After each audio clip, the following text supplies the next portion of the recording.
Lo voy a hacer. Pues ahí está. Entonces vamos a continuar con lo que estábamos viendo. Y era la definición de esfuerzo y de formación, ¿sí? Esto lo vamos a ver después.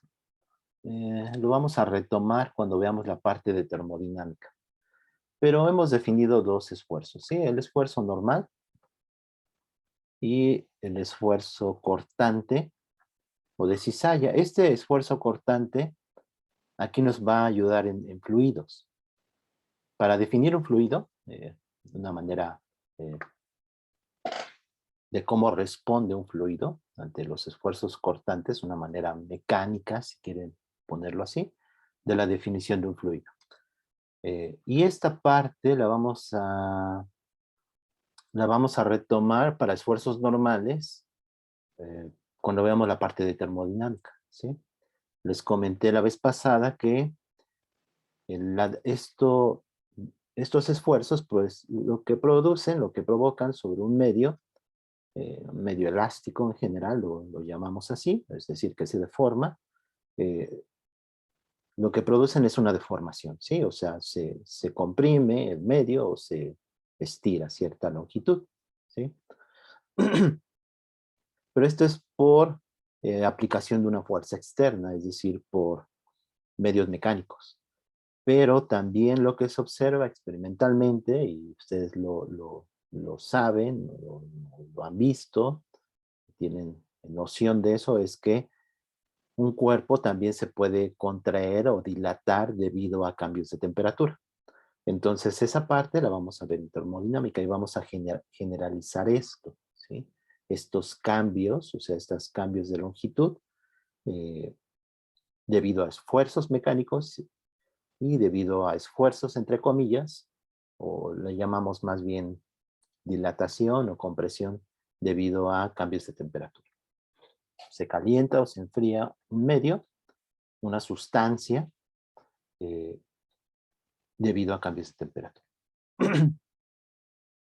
Entonces aquí, esta parte es importante, lo del esfuerzo cortante, ¿sí? Entonces, si aplicamos una fuerza tangencial a una superficie, pensamos aquí cómo está la figura, pues se deforma, ¿sí? Y el esfuerzo que le llamamos tau, el esfuerzo cortante, que es fuerza por unidad de área, siempre los esfuerzos son fuerza por unidad de área, se deforma una longitud delta X, ¿sí? Se deforma este cubo, como está aquí en la figura, o si pensamos como si fuera en un libro, entonces se deforma eh, debido a las hojas, pueden pensarlo así, eh, hay una deformación, ¿sí? Este ejemplo nos va a servir también para fluidos, después cuando analicemos qué le pasa a un fluido cuando ejercemos un esfuerzo cortante. Eh, de hecho, podemos pensar el fluido como compuesto de capas. Entonces, estas capas se van a mover a diferentes velocidades. Eso va a ser para un fluido que tiene viscosidad. Y aquí vamos a ver el fenómeno de viscosidad, ¿sí? Después vamos a retomar este ejemplo de esfuerzo cortante. Y ahora también lo vamos a retomar para definir un fluido. Entonces, en un fluido lo que nos interesa son los esfuerzos normales. Habíamos visto que consideren un fluido, ¿no? Es un medio continuo. Ahorita vamos a definir bien qué es un fluido, pero en general espero que la mayoría tenga una noción de qué es un fluido, ¿sí? Es el agua, ¿no? Aquí también es importante pues imaginarse medios, ¿no? No siempre es sencillo, pero tratar de tener ejemplos, ¿no? Entonces, de un fluido es el agua es un fluido, el aire también es un fluido, eh, no sé, la pasta de dientes podría ser este, fíjense que eh, es diferente, ¿no? O sea, se comporta de diferente manera a un gas y a un líquido, pero también es un fluido, ¿sí? y más ejemplos, ¿no? De sustancias que serían fluidos. Y conforme vayamos viendo, pues voy a tratar de decirles ejemplos, pero también ustedes piénsenlo y si, y si tienen duda, pues me dicen. Entonces pensemos en lo más sencillo, que este es un líquido, ¿sí? O sea, que es agua.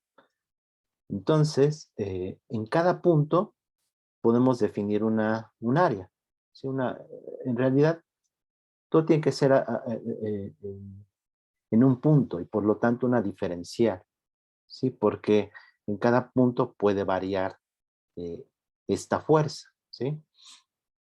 Entonces, en un punto dado, en el espacio X, Y, Z, podemos definir una diferencial de área. Y una diferencial de área, pues es un vector, ¿sí? Y es un vector eh, definido de la siguiente manera. Tomamos una diferencial de área, ¿sí? Como está en la figura, y el vector perpendicular a esa área da la dirección del vector diferencial de área. Y la magnitud, pues es simplemente la diferencial de área, ¿sí?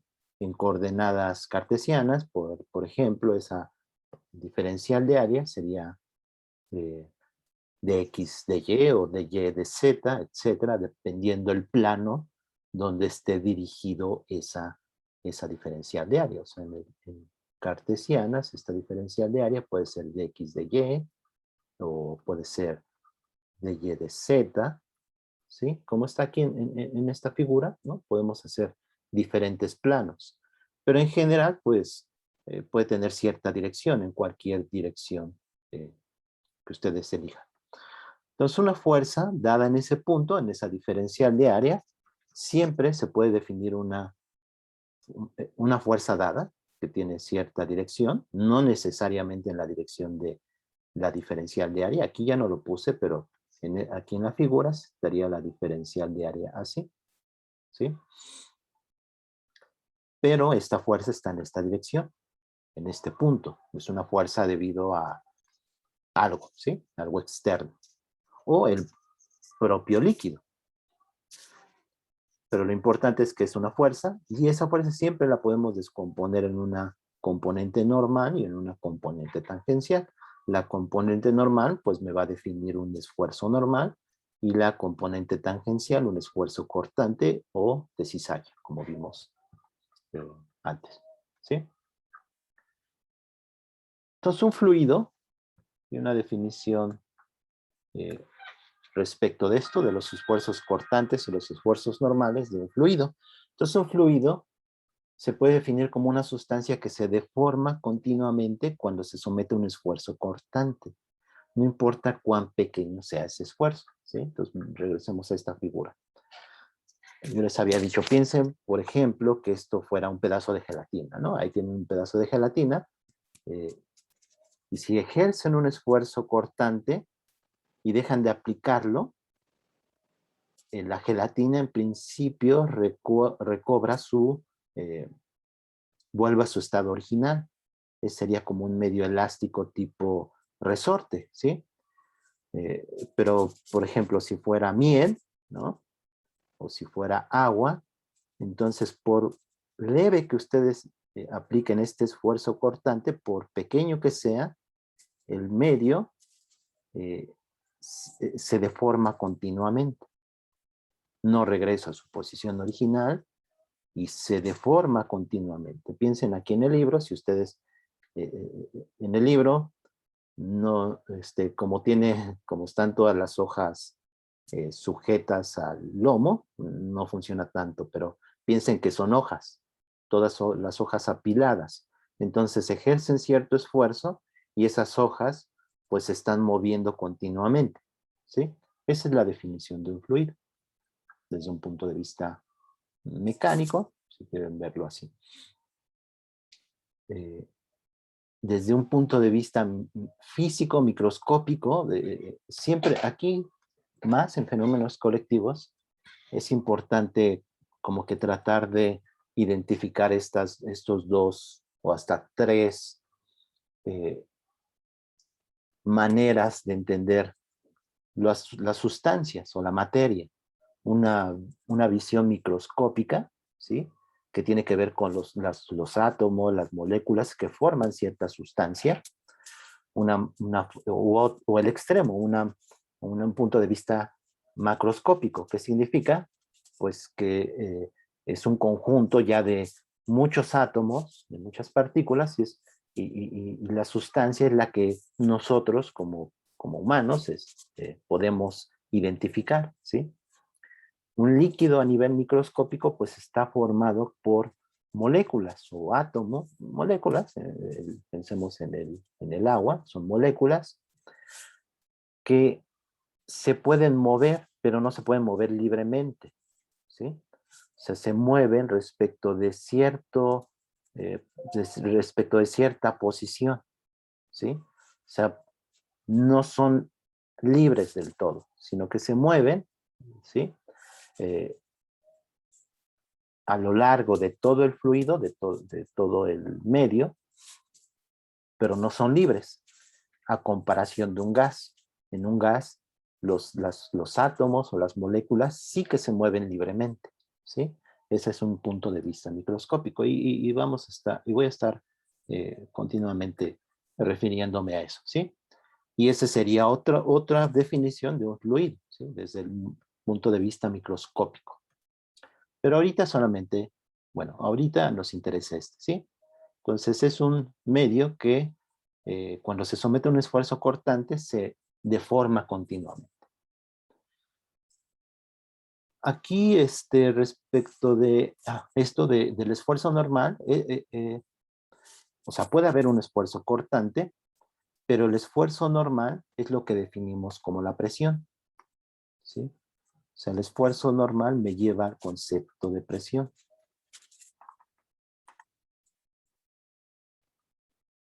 Entonces, la presión en un fluido es el esfuerzo normal dado a una diferencial de superficies. Como dije, esta diferencial de superficie puede tener la dirección que ustedes quieran, ¿sí? Entonces, en cualquier dirección que esté, el esfuerzo normal, cualquier fuerza tiene una componente normal, y esa componente normal es lo que llamamos en un fluido la presión, ¿sí? La presión es el esfuerzo normal. Es el esfuerzo normal. Esta presión en un líquido, en un fluido, ¿a qué se debe? Pues desde el punto de vista microscópico al movimiento de las partículas que componen al fluido, ¿sí? En un gas, por ejemplo, en un gas, voy a hacer algunas figuras. O sea, en un gas lo entendemos como átomos o moléculas, partículas, bueno, no puntuales. Hay dos modelos, el ideal y el de Van der Waals, pero eso después lo veremos. Entonces son partículas que se están moviendo dentro de cierto recipiente. Ese es un gas. Entonces, al chocar con las paredes o cualquier superficie que ustedes pongan, esa colisión de las partículas con alguna superficie o las paredes que contienen al gas es el origen de la presión. Y lo mismo sucede en un líquido, ¿sí? Solamente que en un líquido, pues, como dije antes, los átomos o las moléculas no están libres del todo, ¿sí? Y en un gas. Pero ahorita lo que nos interesa es esto, que la presión es el esfuerzo normal. Es decir, la presión, de manera muy sencilla, es una fuerza por unidad de área. Y aquí lo importante es que el área tiene cierta dirección. Entonces, en cualquier dirección que ustedes elijan, existe una presión en un fluido, ¿sí? Podemos también ponerlo en términos, la presión es un escalar. Entonces, la fuerza es un vector, pero también la diferencial de área, o el área, es un vector. Entonces, también podemos ponerlo en términos de vectores, y es esta de aquí, ¿sí? La fuerza es igual a la presión. De hecho, aquí me falta un signo, creo que lo correcto es ponerle una presión menos la presión por la diferencial de área, porque la diferencial de área, como está aquí en la figura, va en esta dirección y la presión que ejerce el fluido sobre esta diferencial de área es en esta dirección, ¿sí? Son contrarias. Y eso puede ser en cualquier dirección, ¿sí? Esta área la puedo poner en cualquier dirección y la presión va en dirección contraria, ¿sí? O sea, esta diferencial de área está ahorita, como está en la figura, en esta dirección, pero también la puedo poner así, en esta dirección. Entonces la presión va en esta dirección, ¿sí? Bueno, aquí está lo de la presión, es fuerza por unidad de área. Y déjenme retomar lo que habíamos visto aquí, ¿sí? Vimos que ante un esfuerzo hay una deformación, ¿sí? Hay una deformación de corte o de cizalla, o hay una deformación aquí en el esfuerzo normal que cambia la longitud, en este ejemplo de una barra o un prisma, ¿sí? ¿Qué pasa en un fluido? En un fluido podemos pensar en esta deformación en un cambio de volumen.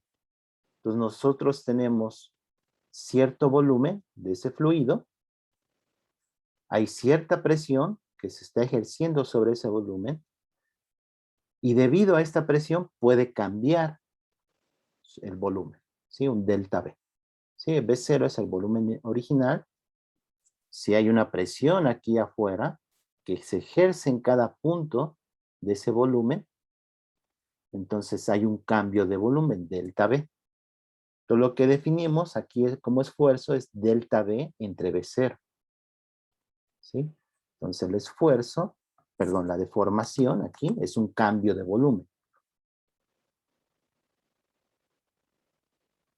Pues la deformación es un delta V entre V0.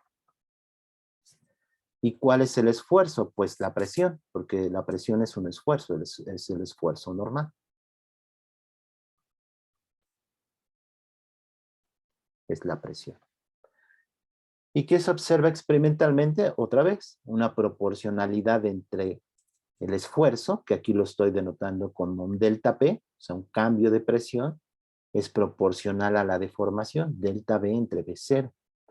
Y esa constante de proporcionalidad le llamamos, aquí lo voy a poner una K mayúscula. Aquí tengan cuidado porque en algunos libros le ponen la denotan de otra manera. Creo que en el Searle-Szymanski le ponen una B mayúscula, ¿sí? Entonces tengan cuidado. Yo aquí escogí una K mayúscula para, porque después la vamos a eh, ligar con esta K, capa T, ¿sí? Entonces yo le puse K mayúscula, ¿sí? Y esta K mayúscula se le conoce como módulo de elasticidad volumétrica o simplemente módulo de volumen. Esto a veces cambia en los libros, entonces tengan cuidado. Pero es la constante de proporcionalidad entre cambios de presión y cambios de volumen, ¿sí? Aquí hay un cambio de presión, delta P, y cambios de volumen. O, como lo habíamos estado viendo, esfuerzos y deformaciones, ¿sí? Aquí hay un signo negativo que uno pone por convención, ¿sí? Déjenme retirar. Hay un signo negativo por convención, pero este cambio de signo está adecuado de tal manera que, o sea, ¿qué es lo que esperamos físicamente? Que si ejercemos una presión, el volumen disminuye, ¿sí? Por eso va este signo. Y al contrario, a lo mejor aquí dentro de este volumen, la presión es mayor que esta de aquí afuera, y por lo tanto, este volumen de ese fluido se expande, ¿sí? Entonces, por eso va este signo. El signo negativo se debe a que a un aumento de presión, se produce una reducción de volumen, una compresión. ¿Sí?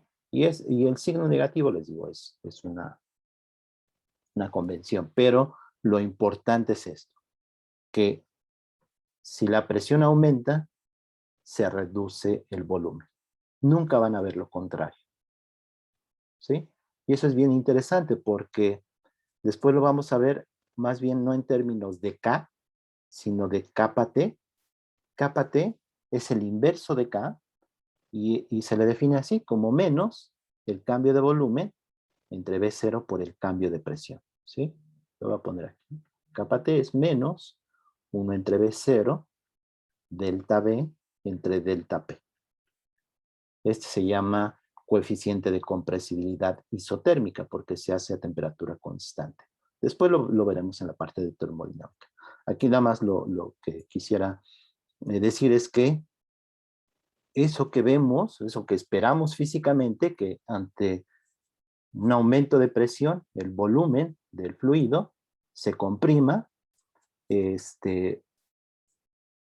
tiene que ver con el signo tiene que ver con kappa T, y tiene que ver con la segunda ley de la termodinámica, ¿sí? La segunda ley de la termodinámica entre sus resultados es que los sistemas son estables. ¿Y qué significa esa estabilidad? Que ciertos coeficientes, que vamos a ver después esto, que son derivadas, tienen signo. ¿Sí? Así como en las funciones, cuando es un máximo o es un mínimo, las derivadas tienen un signo definido. Lo mismo va a pasar cuando veamos una cosa, bueno, una variable que se llama la entropía. La entropía es un máximo y por lo tanto ciertos coeficientes, ciertas derivadas, tienen cierto signo y eso es esto que está aquí. Entonces no es no es trivial esto de aquí, es importante. Pero pues ahora nos quedemos con esto, ¿sí? Entonces definimos el módulo de elasticidad volumétrica como K, y es la proporcionalidad entre la presión y el cambio de volumen en términos prácticos. Aquí puse algunos valores de kappa T, que es el inverso de K. Les digo, para los fluidos, para los gases, es más común usar kappa T, ¿sí? Les digo, porque tiene que ver también con cosas de termodinámica. Entonces aquí lo puse, estos valores, que los saqué del Searle-Szymanski, ¿sí? Vean, por ejemplo, bueno, el alcohol es 110 y el agua 45. Bueno, ahorita regresamos a estos valores. Porque cómo es este K me va a permitir definir bueno, ¿qué es un líquido? La diferencia entre un líquido y un gas. ¿Sí? Ambos son fluidos. ¿Qué es un fluido? Es un medio que ante esfuerzos cortantes se deforma continuamente. Bueno, aquí hemos definido el módulo de Young, el módulo de cizalla y K, que es el módulo volumétrico, módulo de volumen, de esta manera, ¿sí? O sea, estas ecuaciones, que a final de cuentas son la ley de Hooke, ¿sí? O sea, esto es algo experimental, algo que vemos, como les comenté también la vez pasada, ¿sí? Estas relaciones. O sea, estas son la ley de Hooke, vista de esta manera en términos de deformaciones y esfuerzos. Eso también se puede escribir así, es decir, el módulo de Young es L0 entre A, delta F. Aquí delta F es el cambio de esa fuerza respecto de una fuerza inicial que podría tener. ¿Sí? Déjenme regresar a este ejemplo. A lo mejor no tenía ninguna fuerza y pues delta F es la fuerza que apliques. Pero a lo mejor aplicas cierta fuerza y después aplicas otra fuerza más. Entonces hay un cambio en esta fuerza. ¿Sí? Y lo mismo con el esfuerzo cortante. Entonces, el módulo de Young, el módulo de cizalla, se pueden definir de esta manera. Es otra forma de ver lo que acabo la ley de Hooke, si quiere, pero esto nos va a permitir generalizarlo, ¿sí? Entonces, estos módulos, ¿sí? Que son esa constante en la ley de Hooke, en términos de esfuerzos y deformaciones, se pueden definir en términos de derivadas, ¿sí? En vez de delta F va a ser la derivada de esa fuerza respecto de la longitud. Lo mismo para el de cizalla y para el de volumen. Y esta parte también la veremos más a detalle en la parte de termodinámica.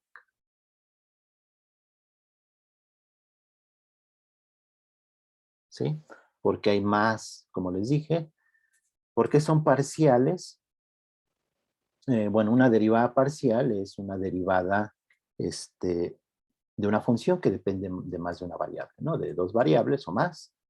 Y es tomar una de ellas constante y la otra como la variable precisamente. Entonces esta, por ejemplo, que es la derivada parcial de la presión respecto del volumen, significa que la presión depende del volumen, pero de algo más. Y ese algo más es, desde el punto de vista de la termodinámica, la temperatura. Lo mismo aquí, las fuerzas. Cuando veamos esto en la parte de termodinámica, vamos a, en vez de hablar de fuerzas, lo más común es hablar de tensiones, ¿sí? Y lo vamos a denotar con una tau. Entonces esa tau, bueno, para no confundir, aquí le voy a poner la fuerza. Por ejemplo, aquí, F, la fuerza normal, es una función de la longitud, ¿sí? Pero también de la temperatura. Entonces hay otras derivadas parciales. Y estos se llaman, pues son sus derivadas parciales, pero se llaman susceptibilidades. El módulo de Young, el módulo de cizalla, el módulo volumétrico o el coeficiente de compresibilidad isotérmica, kappa T, son susceptibilidades, ¿sí? Me dicen cómo cambia el sistema cuando modifico algunas de sus variables. Pero eso lo veremos después. De todas maneras, lo escribí para, por completar, ¿sí? ¿Alguna pregunta? Reanudar la grabación. Entonces vamos a ver qué es esto de... Aquí me interesa ver dos cosas. La densidad, ¿sí? La densidad. Porque a partir de cómo se comporta la densidad en los materiales, voy a poder distinguir, o sea, esto para los fluidos, en dos o poder distinguir dos casos.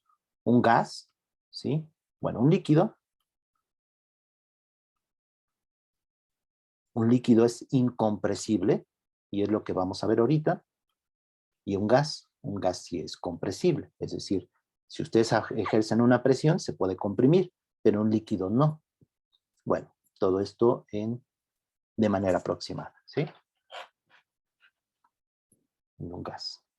Entonces, ¿qué es la densidad? Pues la densidad en general es masa por unidad de volumen. La denotamos con una ρ si es volumétrica, a veces hablamos de densidad superficial y la denotamos con sigma, pero es una masa por unidad de volumen. Así, en pocas palabras.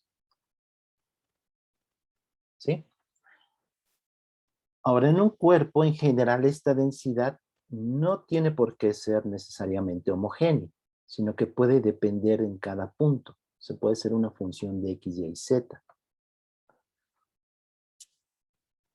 Entonces, la densidad, pues va a ser ese delta M, que va a ser, o sea, ustedes piensen en un cuerpo, en una sustancia, en un medio, y agarran un cubito, ¿no? Y en ese cubito, pues miden delta M, que sería la masa, entre delta B, ¿sí? A nivel diferencial, pues la densidad va a ser un dm en dB. O si lo quieren ver así, a veces es más claro así, ¿cuál sería la diferencial de masa en un punto dado de un cuerpo? Pues su densidad por la diferencial del volumen, ¿sí? Que es lo que está aquí escrito. Y esta densidad puede depender en cada punto del cuerpo. nosotros vamos a considerar que la densidad es constante en todo el cuerpo, que es un cuerpo homogéneo, ¿sí? Déjenme ver si lo puse. Ah, aquí está. ¿Sí? O sea, en un cuerpo homogéneo, la densidad es constante. ¿Y qué significa que es constante? Que no depende de X, Y y Z. ¿Sí? O sea, ρ es constante en un cuerpo homogéneo. Y físicamente, ¿qué significa? Que si tienen ustedes una sustancia de la misma, bueno, si tienen ustedes una sustancia eh, no compuesta, o sea, si fuera pura agua, es claro que es un cuerpo homogéneo y su densidad es constante.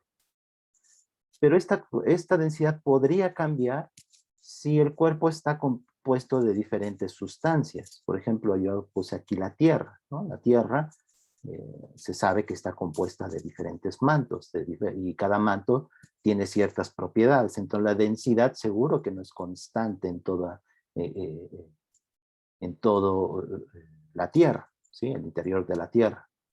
Y a lo mejor podría depender de la distancia desde el centro. Podría ser como de cascarones, compuesta de cascarones, ¿no?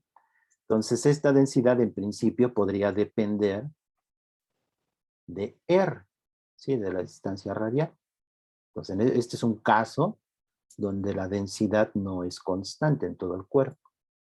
Y en general no tiene por qué ser constante. Nosotros vamos a trabajar con cuerpos homogéneos y eso va a simplificar las cosas. La densidad, bueno, aquí están sus unidades, sus dimensiones y sus unidades.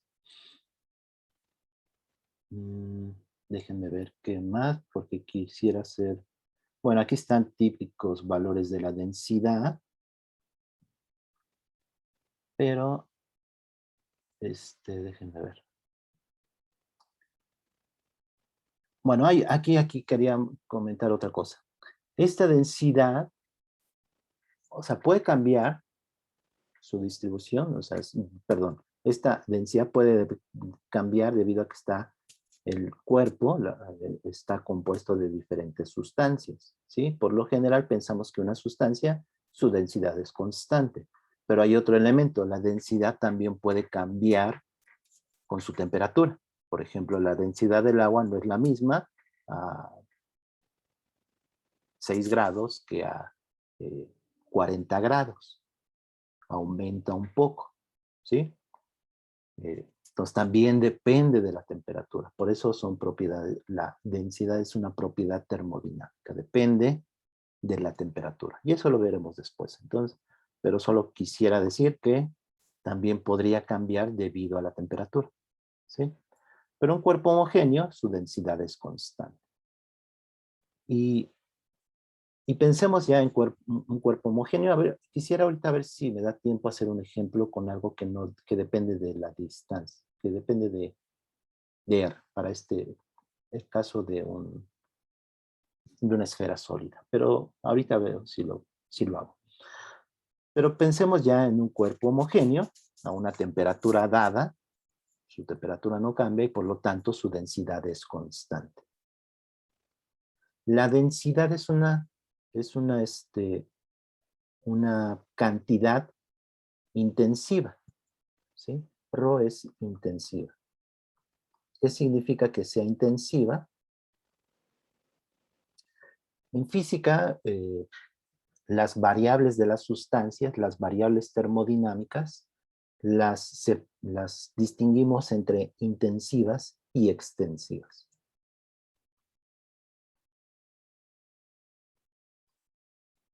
Una variable intensiva significa que no depende de la cantidad de sustancia que ustedes tengan, ¿sí?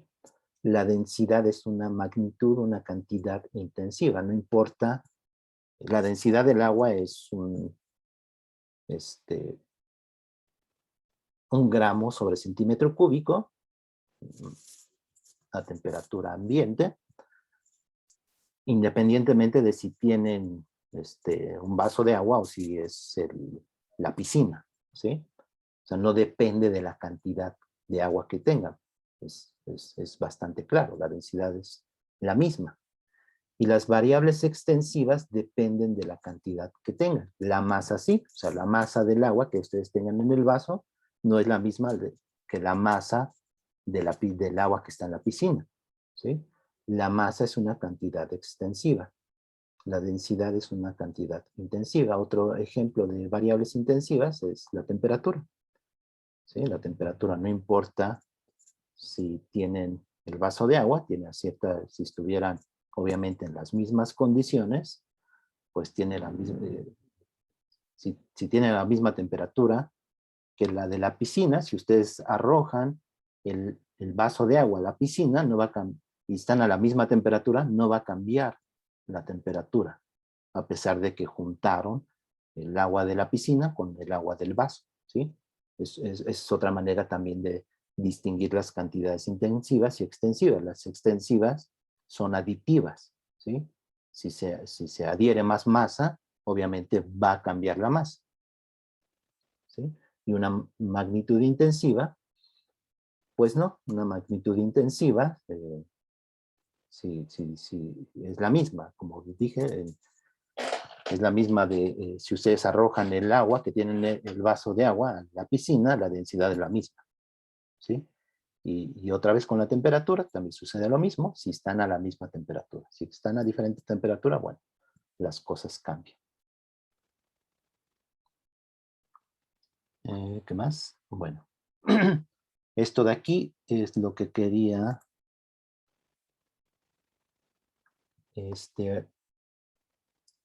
ver, ¿sí? Entonces, en un líquido, la densidad es de manera aproximada constante. ¿Y qué significa que sea constante? No que sea constante en cuanto a que el cuerpo es homogéneo, porque ya estamos considerando un cuerpo homogéneo, o sea, esto ya es suponer un cuerpo homogéneo. Aquí lo voy a poner. Cuerpo homogéneo. ¿Sí? Entonces, ¿qué significa que la densidad sea constante? Es decir, significa que la densidad puede ser función de la temperatura, eso sí lo podemos dejar, pero no es función de la presión. ¿Sí? Piensen otra vez en el agua. El agua, por más que ejerzan ustedes una presión, no la van a poder comprimir, no van a poder cambiar su volumen. ¿Sí? Esto es eh, lo que vemos de manera muy aproximada en la realidad. Claro, si ejercen una presión muy, muy grande, en principio pueden cambiar su volumen. Pero de manera aproximada, un líquido lo entendemos de esa manera. Un líquido, su densidad es constante, es decir, ante presiones no se modifica esa densidad. En un gas pasa lo contrario. En un gas, la densidad si cambia con la temperatura, que es lo que habíamos supuesto también para un líquido, también cambia con la temperatura, pero cambia con la presión, ¿sí? La densidad en un gas sí depende de la temperatura y de la presión. En palabras, ¿qué significa? Que un líquido es incompresible. Por más que ejerzan una presión, no lo van a poder comprimir. Y un gas sí. Un gas, si ejercen una presión, lo comprimen muy fácilmente. Y hagan el experimento, yo se los escribí aquí. Tomen una jeringa, pongan agua, cierren, tápenla, o sea, tapen en la aguja o donde quiten la aguja y tapen el orificio por donde sale el agua, podría salir. Entonces, ejerzan una presión, una fuerza sobre el émbolo y si es agua no lo van a poder mover, no van a poder comprimir el agua. Y háganlo con gas, con aire. Igual, cierren la jeringa, tapen la jeringa y ejercen una presión y lo van a poder comprimir. Claro, después va a costar más trabajo, pero lo van a poder hacer, ¿sí? O sea, van a necesitar más fuerza después. lo van a comprimir hasta cierto volumen, pero se puede comprimir fácilmente.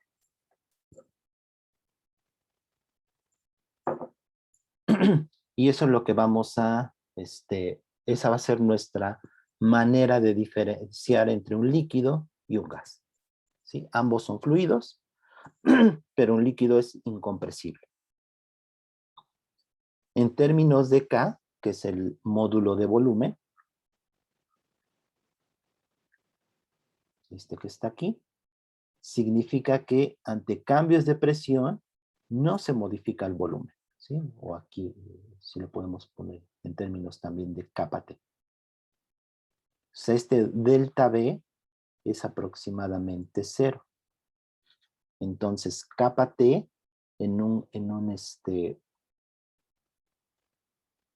capa T tiende a 0 en un líquido.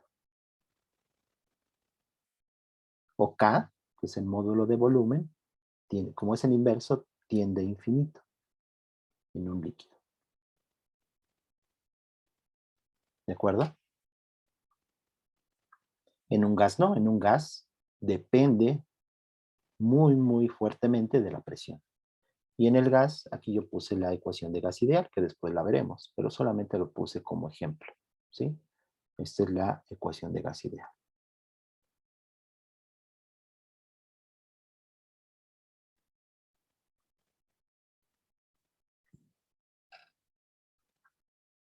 Bueno, entonces ahora pasemos, bueno, quedó claro, y ver ahora la parte de hidrostática, ¿sí? ¿Qué significa? Que el fluido, el líquido, está en reposo. ¿Y qué significa que está en reposo? Que de manera macroscópica, como les dije antes, de manera microscópica los átomos del agua, ¿no? Por ejemplo, pensemos en agua, se están moviendo, ¿sí? En todo la sustancia, en todo el agua.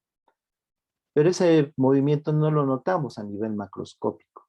Entonces, cuando hablamos de un fluido en reposo, podemos considerar que, o decir que las partes del fluido, si agarro aquí un pedazo de fluido, siempre está ahí, está en reposo. O sea, no, si veo estos dos pedacitos del fluido, no se mueve uno respecto del otro. A veces nos va a convenir hablar de o pensar como el fluido como compuesto de pequeñas capas. Entonces, estas capas en un fluido en reposo no se mueven una respecto del otro, ¿sí? O sea, no sucede que este cuadrito del agua se mueve respecto de este otro. O sea, todo como un cuerpo, o sea, podría ser imagínense que es una pecera, obviamente todo se puede mover, ¿sí? Esa pecera la pueden mover ustedes, pero no estoy pensando en eso. Estoy pensando en el fluido en reposo, significa que las partes del líquido, una respecto de respecto de otra, no se mueve, no se desplaza. ¿De acuerdo? Eso significa un fluido en reposo, no que si tienen aquí una pecera, está en reposo. La pecera obviamente toda se puede estar moviendo y después vamos a ver qué le pasa, ¿sí? Por ejemplo, si está acelerado. Pero aquí el fluido en reposo, la hidrostática, significa que diferentes partes del líquido no se mueven una respecto de la otra. Cuando eso sucede, un fluido o un líquido en reposo, no hay esfuerzos cortantes, ¿sí? Porque si fuera esfuerzos cortantes, si hubiera, se movería, por ejemplo aquí, piensen en estas laminitas del líquido, si hubiera algún esfuerzo cortante entre ellas, se movería una respecto de la otra, ¿sí? Entonces, en un fluido en reposo no hay esfuerzos cortantes. Y solamente tenemos los esfuerzos normales, que es la presión. Bueno, algo que no puse antes es sus unidades, sus dimensiones y sus unidades. Pero lo vimos cuando la vez pasada cuando hablamos de esfuerzos. Y sus unidades son el pascal y es newton sobre metro cuadrado. No puse aquí otras unidades, pero otras unidades... después hablo sobre la atmósfera y diferentes tipos de unidades, que están el Torricelli, milímetros de mercurio, etc. Pero eso lo vamos a ver después. Pero ahorita sabemos las unidades de fuerza, que son newton, y de área, que son metro cuadrado, y un pascal se define como newton sobre metro cuadrado. Aquí, cuando está en reposo, en hidrostática, se puede demostrar de manera bastante sencilla que la presión en un punto del fluido es independiente de la dirección, ¿sí? La presión no es un vector, pero como está definida en términos de área, el área sí tiene una dirección, ¿sí? Por eso es F igual a la presión por la diferencial de área. Entonces, para que hables de una presión, necesitas siempre, pues, una superficie. Entonces, en un fluido en reposo, en hidrostática, se puede demostrar de manera bastante sencilla que la presión es la misma, voy a dibujar aquí, en cualquier punto y en cualquier dirección, entre comillas. Espero que me entiendan con eso, entre comillas, ¿sí? O sea, la presión aquí, en un punto dado, es la misma que aquí, y la misma que aquí, y la misma de aquí. O sea, no es un vector, es un escalar. La presión es un escalar. Pero si yo pusiera una superficie aquí, en esta dirección, la presión sería la misma que si pusiera esa superficie aquí abajito, o aquí al lado, o en cualquier dirección, ¿sí? Y para eso, lo que podemos hacer es pensar en este prisma, ¿sí? Que actúa una fuerza F1 en esta dirección, con cierto ángulo, y le puse una diferencial de área A1, una fuerza F2 sobre esta área. Este es un prisma, ¿sí? De tamaño diferencial en un punto dado, y una fuerza F3 que actúa sobre esta cara. Estas fuerzas obviamente se deben al propio fluido, ¿sí? No son unas fuerzas externas que pueden tomar cualquier valor, sino que voy a ver que estas fuerzas por unidad de área es lo mismo. Y para eso simplemente supongo que está en reposo y que no hay esfuerzos cortantes. Si hubiera esfuerzos cortantes, tendría que añadir este tipo de esfuerzo cortante, ¿sí? O sea que esta fuerza, tuviera otra por aquí, ¿sí? Y que esta fuera su componente, que tuviera una componente normal y una componente tangencial. Pero en un fluido en reposo no hay esfuerzos cortantes, ¿sí? Entonces la suma de fuerzas en X y en Y es igual a 0. ¿Y cómo están las fuerzas en X? Pues es F2, que está actuando en esta dirección, menos F1 coseno de teta, que es la componente de F1. Sí, aquí está, F1, y esta componente es negativa porque va en esta dirección. Y si este es F1 y este es el ángulo de este prisma, es este ángulo, entonces es coseno de teta. Sería esta componente, pero es en negativa porque va en esta dirección. ¿De acuerdo? En Y pasa lo mismo, es F3, ahora tenemos F3 y la componente vertical de F1, que es seno de teta, menos, ¿sí? Otra vez porque va en dirección, en esta dirección, ¿sí? Esta es la componente F1, seno de teta, y esta de aquí es F1 coseno de teta. Entonces suman 0, por lo tanto puedo escribir esto de aquí, que F2 es igual a F1 coseno de teta y F3 igual a F1 seno de teta. Ahora, el área, esta DA, fíjense que es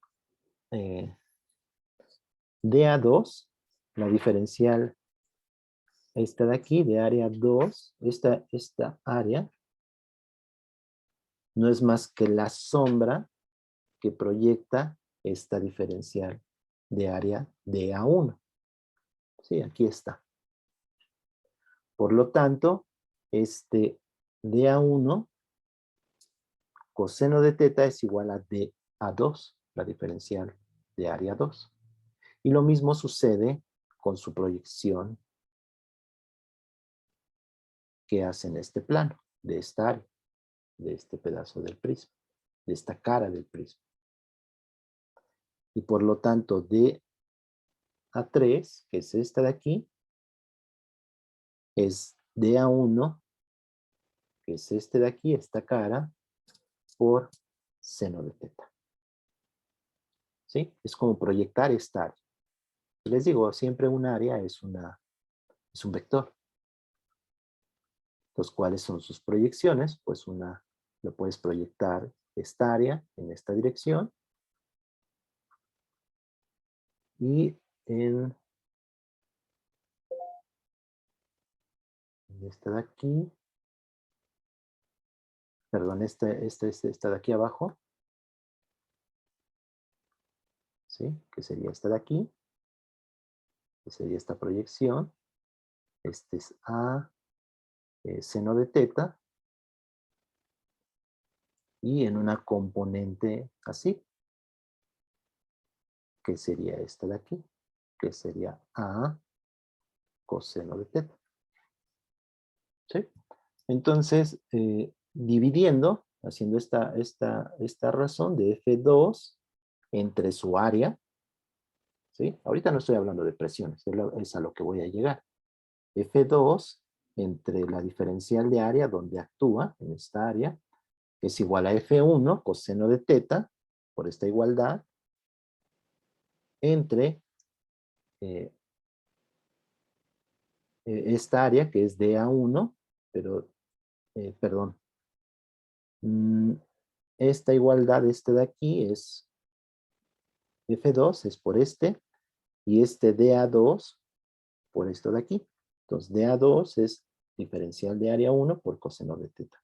Y este con seno se me cancelan y me queda que es F1, que es este vector, esta fuerza en magnitud, entre dA1, que es el área de esta cara del prisma.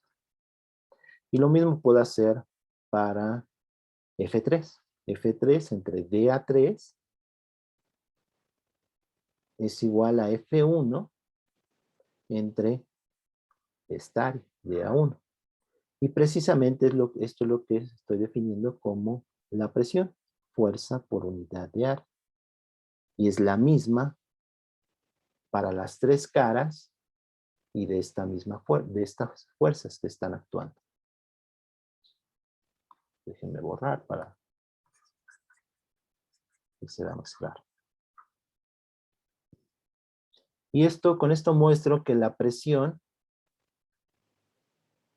en un punto dado, todo esto es diferencial, si yo pongo una área en cualquier dirección, esa presión va a ser la misma.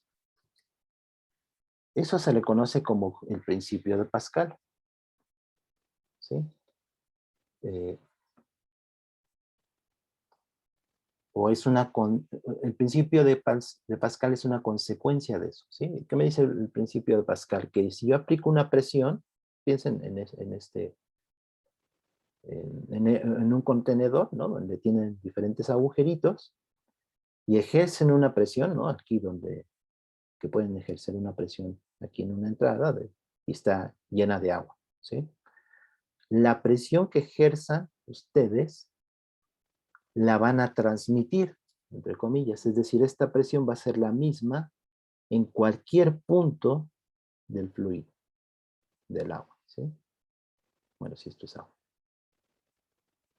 Por lo tanto, si tiene ciertos agujeros, entonces obviamente va a salir el agua, pero ¿con qué presión? Pues con la misma que ustedes están ejerciendo aquí, ¿sí? Si tuviera una cierta área, esta entrada de este recipiente, pues ejercen una fuerza, ¿sí? que produce una presión P. Entonces, esa presión es fuerza por unidad de área. Y esta presión es la que van a observar en cualquier punto del líquido. Y eso pues nos puede servir para hacer prensas, ¿no? Prensas hidráulicas, y es que si tienen ustedes pues un tubo comunicante, como se muestra en la figura, pues si ejercen una fuerza F1 en cierta área 1, pues la presión es lo que está aquí, F1 entre A1, pero esa misma presión es la con la que que se va a ejercer en este punto de donde está saliendo, en principio, el fluido. Y eso va a ser, como es la misma, la presión va a ser F2 entre área 2. Entonces, si reducen una área, o hay una diferencia de áreas, si el área es la misma, las fuerzas son iguales. Pero la ventaja que podemos obtener de esto es que si un área es diferente, bueno, si son diferentes áreas, pues la fuerza entre F1 y F2, pues va a depender de la razón entre las áreas, ¿no? De aquí F1 entre F2 va a ser A1 entre A2. Y esto puede ser, se puede utilizar de manera práctica en una prensa hidráulica, ¿sí? O sea, ustedes pueden multiplicar la fuerza en cierta salida de este tubo comunicante. Es un ejemplo bastante sencillo, ¿sí?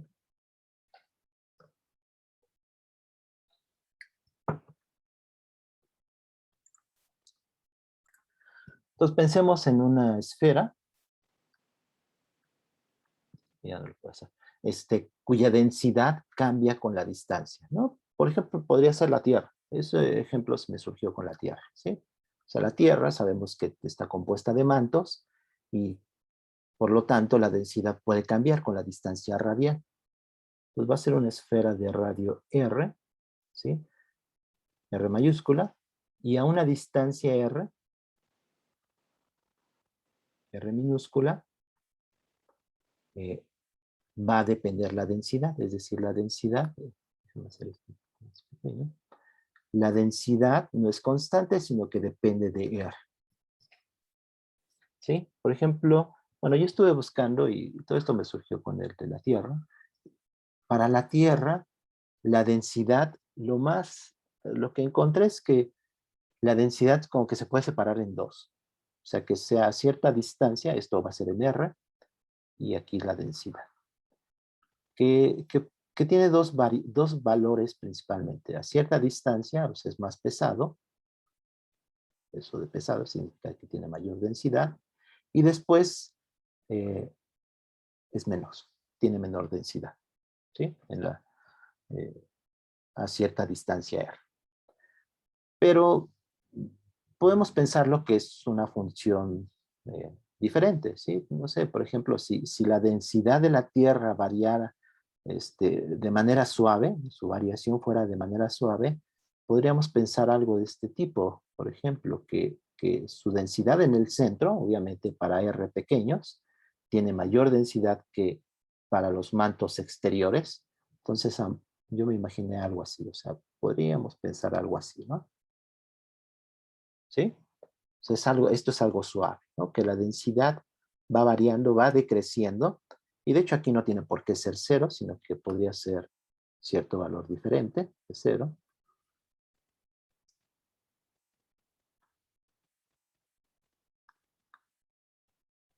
¿Sí? Cierta rho, esta le voy a llamar una rho cero, que sería el valor en R igual a cero, ¿sí? Pero varía más o menos suave.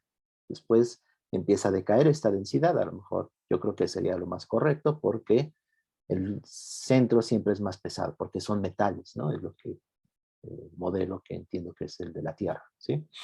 Y después aquí una densidad, rho, rho 1 le voy a poner, por, por denotarla de alguna manera, ¿no? Entonces podría ser algo así, pero pues piensen qué tipo de función podría ser esta. Pero el ejemplo para hacerlo en concreto, va a ser que sea una recta, ¿sí? Que varíe linealmente. Entonces, algo de este tipo.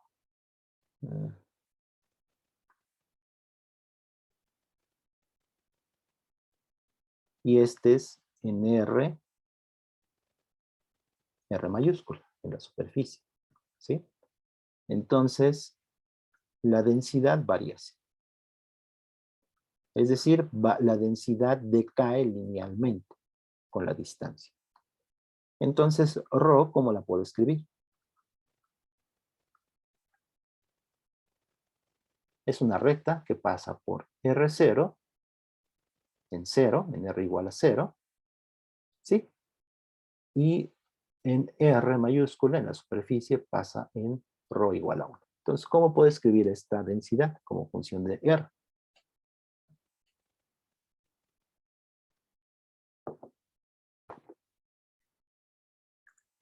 La grabación, que era algo que dejaba. Entonces, signo negativo, ¿no? Porque es una pendiente negativa. ¿Y quién es alfa? Pues es simplemente, déjenme literal bien. Este es ρ, cateto opuesto, entre cateto adyacente, ¿no? Que sería ρ0 menos ρ1 entre R mayúscula, ¿sí? Que es la tangente de esta recta. Pero se puede escribir así.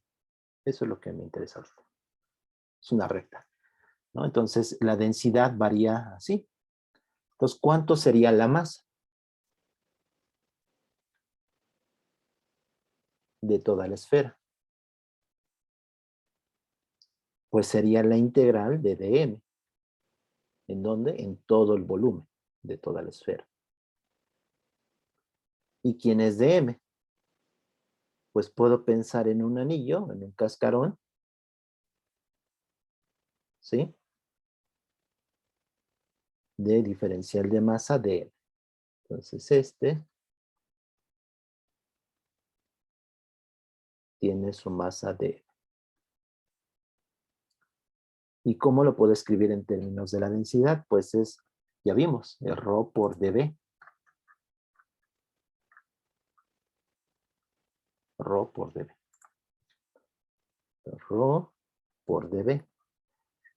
Entonces esto va a ser la integral en todo el volumen de ρ dB. Pero ρ es una función de R. Y aquí el dB es el diferencial de volumen de este cascarón. ¿Y cuánto es ese diferencial de volumen?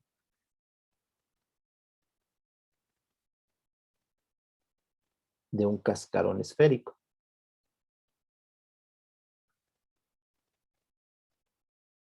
Si el volumen es 4/3 de pi, R cúbica, ¿cuál es su diferencial? Pues es la derivada de B respecto de R. Estamos aprovechando esa simetría que solamente estamos viendo ese cascarón esférico. Entonces es la derivada de B respecto de R. ¿Y cuánto es dB en dr? Pues 4pi R cuadrada dr. Esa es la diferencial de volumen de este cascarón a la distancia R. Entonces esto se puede escribir como la diferencial. Aquí este B significa integrar en todo el volumen de esa esfera. Aquí solamente estaba indicada porque todavía no sé bien cuál es la variable de integración. Pero ahora sí, ya sé que esa variable de integración es 4pi R cuadrada de R, ¿sí? Entonces, sigo. Entonces, es la densidad, que es una función de R, y de B, que es 4pi R cuadrada de R. ¿Y esto cuánto es? Pues, integrado de dónde a dónde. Ahora sí sé que la variable de integración es R, y va de 0 a R mayúscula. Entonces, esto me queda como 4pi, que lo puedo sacar, la integral en ρ, y ρ es esto de aquí, que es menos alfa R más ρ0 por R cuadrada de R, integrado de 0 a R mayúscula. Me voy a ir a otra hoja más abajo. Entonces la masa, o sea, algo que aquí ya no es que la masa es la densidad por el volumen de toda la esfera. O sea, esto ya no es válido, ¿sí? Porque la densidad es una función de R. ¿De acuerdo? Entonces estoy calculando su masa de esa esfera de volumen, bueno, de radio R, mayúscula, cuya densidad varía linealmente, decae linealmente. Entonces su masa es 4pi, me sigo, y fíjense que esta ρ0, bueno, aquí abro paréntesis, iba a ser menos alfa r cuadrada sobre 2 más, ay no, este es r cuadrada más este, por este es r cúbica, entonces aquí me queda r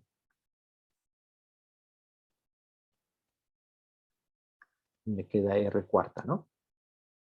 4 sobre 4. ¿Me sigue?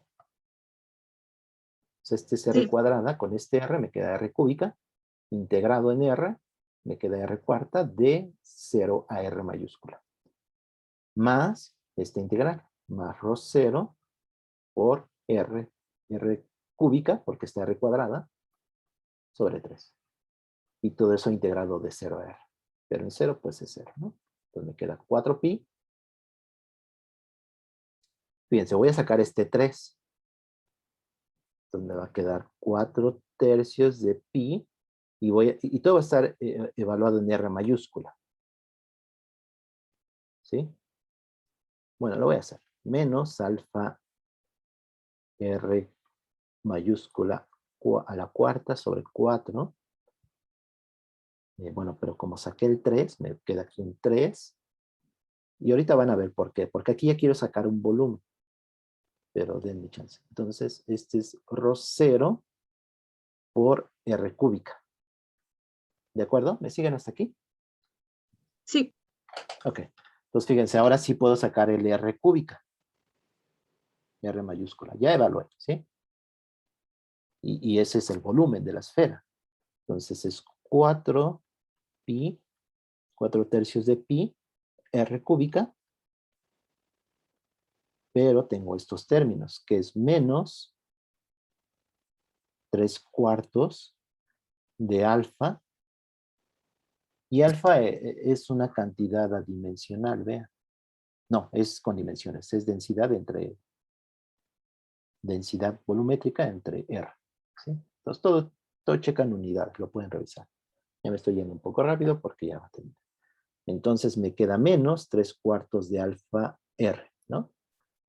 Más ρ0. Entonces esto de aquí tiene unidades de densidad. Y sí, porque este alfa es densidad entre R. Y de hecho se puede escribir, esto se puede escribir en términos de ρ0 menos ρ1, ¿no? Entonces se puede simplificar más esto porque aquí tengo ρ0. Pero lo voy a dejar así ya. Entonces la masa esto es el volumen de la esfera, ¿sí? Entonces es masa igual al volumen por este término. Es ρ0 menos 3 cuartos de alfa R. Obviamente esto es positivo, porque es la masa, ¿sí? Esto es positivo y esto tiene que ser positivo. También se puede comprobar. Entonces M sobre B, pues ya no es una densidad, ¿sí? O sea, no es la densidad de la esfera, porque pues su densidad, ¿dónde, no? O sea, su densidad es una función de la distancia. Pero fíjense que esto de aquí es la densidad también, es una densidad. Y es la densidad, pero en un R dado, ¿sí? Porque vean que, como está dado la densidad, como función de R, igual a menos alfa R más ρ0, ¿sí? Eso fue lo que suponemos. Es una función de R. Entonces, M entre B, ¿cómo lo puedo escribir? Como la densidad, ¿en dónde? en R igual a 3/4 de R. ¿De acuerdo? Entonces es Sí, la densidad en 3/4 de R. O sea, aquí ya no puedo escribir que M entre B es la densidad, porque es que otra vez estoy repitiendo lo mismo. ¿En dónde? Porque ρ es una función de la densidad es una función de R. ¿De acuerdo? sí, Ok. Ya nada más para terminar, déjenme. Ustedes, espero que lo hayan visto, pero el promedio de una función, ¿cómo se puede calcular? Una función en X.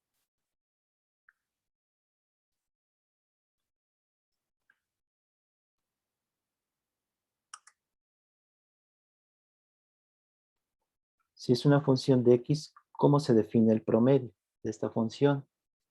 Entre un intervalo, obviamente, entre A y B.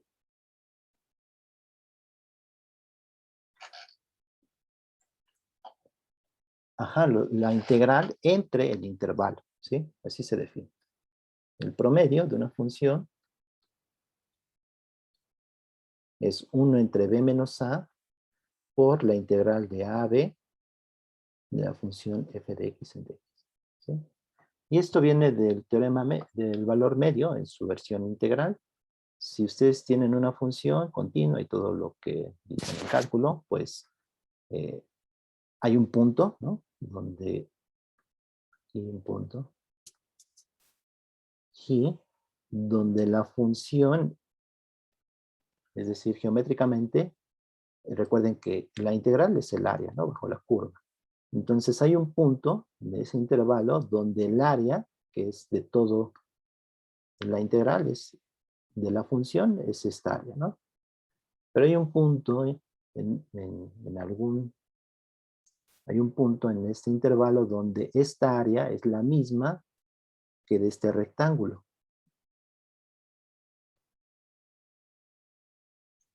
¿Sí? Es decir, ¿cuál es el área de este rectángulo? Pues la función en ese valor por b menos a, y eso es igual a el área bajo la curva, que es la integral de a b de la función f de x de x. Claro, este punto, pues, si escribo esto, no sé en qué punto, pero sé que es válido en algún punto en ese intervalo, y eso se define el promedio o valor medio de la función. O sea, esto se define como el promedio de la función, y eso pues es b menos a por la integral de a a b de f de x de x. ¿Sí? Entonces la densidad también podemos pensar algo así. La densidad, que puede ser una función de x, y, z, le voy a poner r vector. Vean que en una dimensión es entre el intervalo. Entonces, si ustedes tienen un cuerpo con cierto volumen, su densidad media sería su densidad promedio, su densidad media. O sea, la densidad puede depender de x, y, z, como vimos ahorita en el ejemplo. Rho puede ser de x, y, z. Pero el promedio de la densidad lo podemos definir igual que en una dimensión, pero en vez de ser un intervalo, pues va a ser en el volumen del cuerpo, ¿sí? Por la integral. ¿Y qué integral? Pues de la función, ¿sí? Integrado, en este caso, en el volumen, ¿sí? Aquí es en una dimensión, es en dx. Y en este caso, como es una densidad, pues en el volumen. Pero esto de aquí no es más que la masa, ¿sí? O sea, la masa, por definición, que lo que hicimos, es la integral en dm o rho dB. Entonces, esto es la masa, que es rho dB, ¿no? Integrado en ese volumen. Y esto también está integrado en ese volumen, ¿sí? Entonces, este sí es m entre volumen, ¿sí? Entonces, a pesar de que la densidad puede ser una función de la posición, la densidad media sí lo puedo escribir como la masa del cuerpo entre su volumen. Y esa densidad, este punto, que aquí dijimos que esta reglita, o este se llama el teorema del valor medio, su forma integral, no me dice cómo está, cuál es este punto G. Pero aquí ya lo encontré en este ejemplo. ¿Sí? Porque M entre B es la densidad promedio. ¿Sí? Esto por definición es M entre B, es la densidad, perdón, media. Entonces ese G, que es el punto intermedio en este intervalo, aquí lo encontré para algo que depende de R, es en 3 dimensiones, pero la única variable es R, y esto es R. Ese G que estoy denotando aquí, pues sería 3/4 de R. ¿De acuerdo?